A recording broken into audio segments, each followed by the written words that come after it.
The infected, Katie screamed, rushing to barricade the door. They're coming!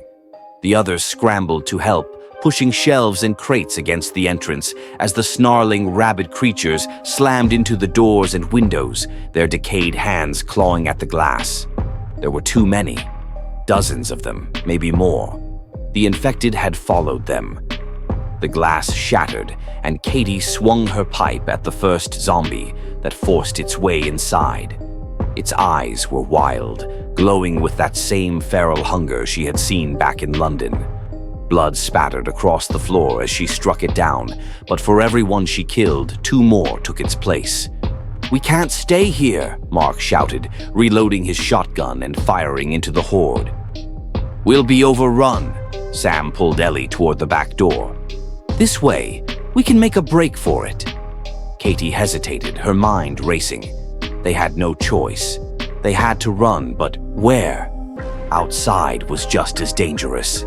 They were trapped, surrounded by the infected on all sides. With a final swing of her pipe, Katie backed toward the exit, her eyes darting between the snarling creatures and the dwindling supply of bullets in Mark's gun.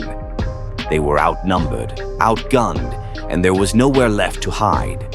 The door burst open and the group sprinted into the open air, the infected hot on their heels. The countryside, once a symbol of escape, had become a hunting ground. The infected were faster now, more relentless, their twisted forms barely resembling the people they once were. Katie's legs burned as she ran, her breath ragged. The group pushed deeper into the woods, hoping to lose their pursuers in the thick brush.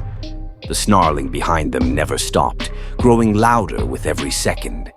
It was only a matter of time before they were caught. Ahead, the trees parted, revealing something strange. A structure, half hidden in the forest. It looked like an old military bunker, overgrown with moss and vines, forgotten by time.